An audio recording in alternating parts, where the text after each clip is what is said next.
Olá a todos, a todas.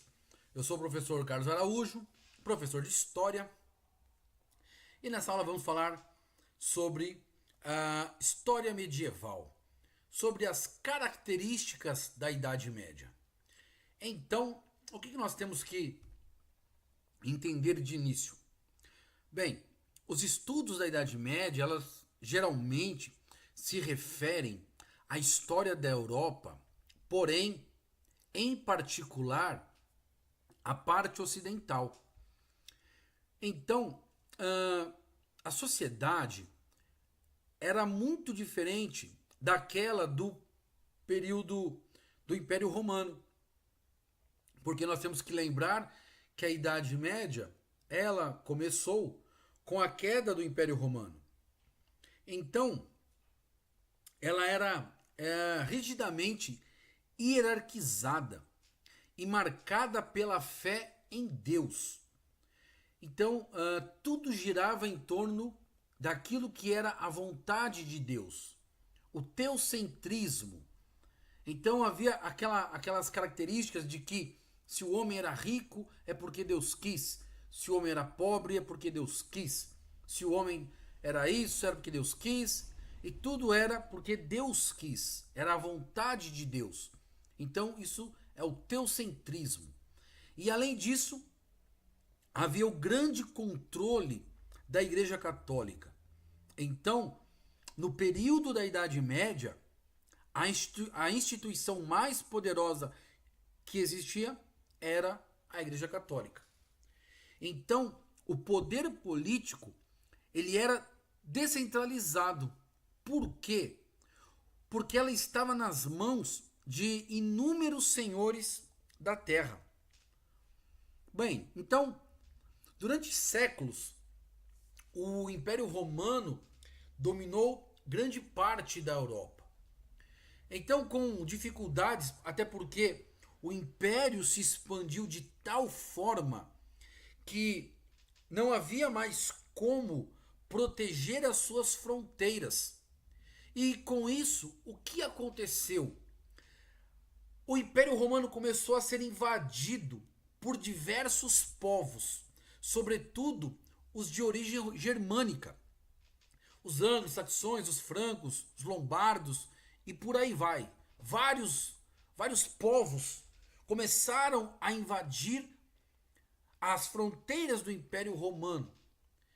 E com isso, o Império foi se enfraquecendo.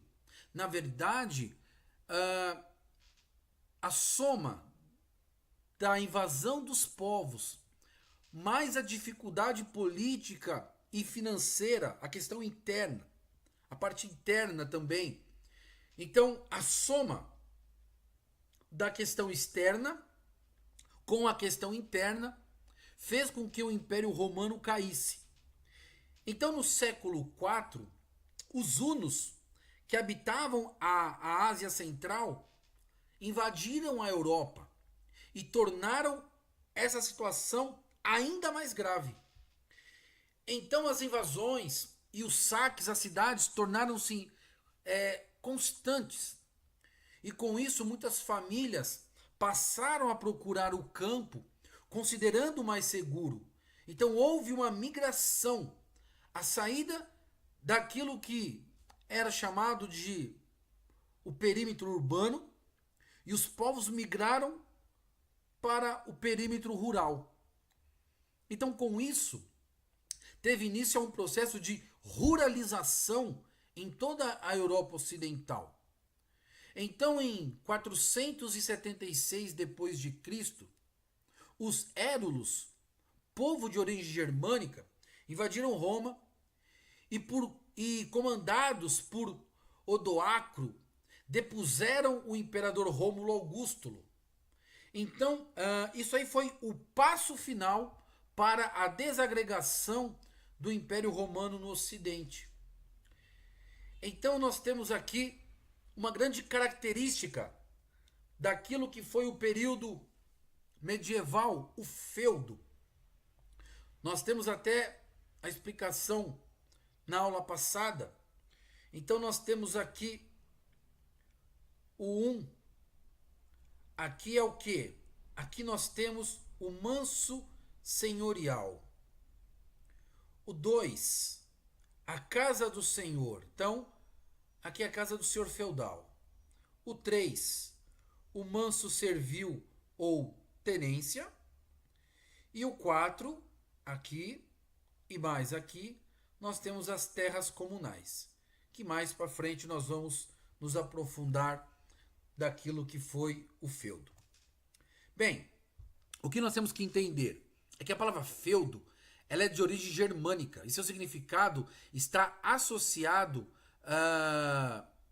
ao direito que alguém possui sobre um bem, geralmente a terra. O feudo era uma unidade de produção no mundo medieval. E é também onde acontecia a maior parte das relações sociais.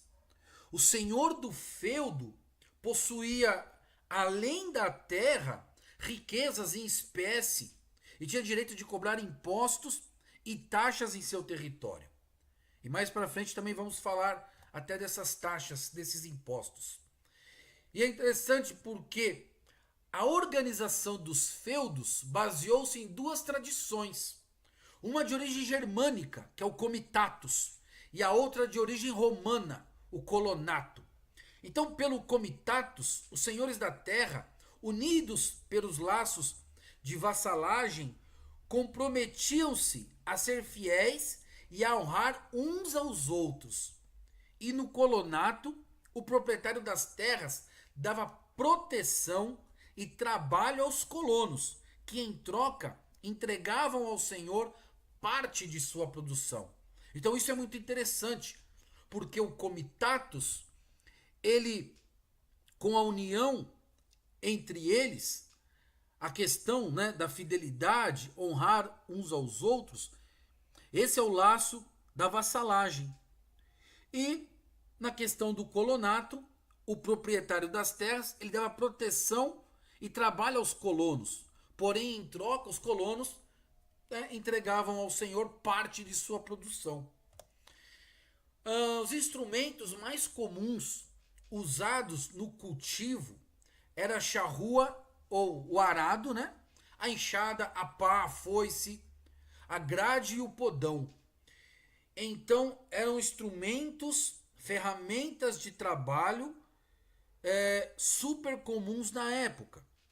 Então, nos campos, criavam-se carneiros que forneciam a lã, bovinos que forneciam leite e eram utilizados para puxar carroças e arados, e cavalos que eram utilizados na guerra e também no transporte.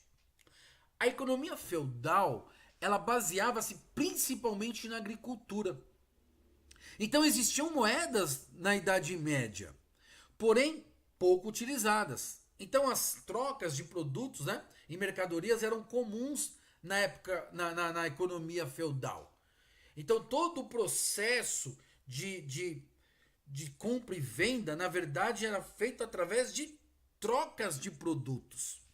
O feudo era a base econômica deste período, pois quem tinha terra possuía mais poder. Então o artesanato também era praticado na Idade Média. Porém a produção era baixa, porque as técnicas de trabalho agrícola eram extremamente rudimentares. O arado puxado por bois era muito utilizado na agricultura. Então é isso aí. Essa foi algumas características daquilo que foi o feudo, o feudalismo, e eu te espero para a próxima aula. Até lá!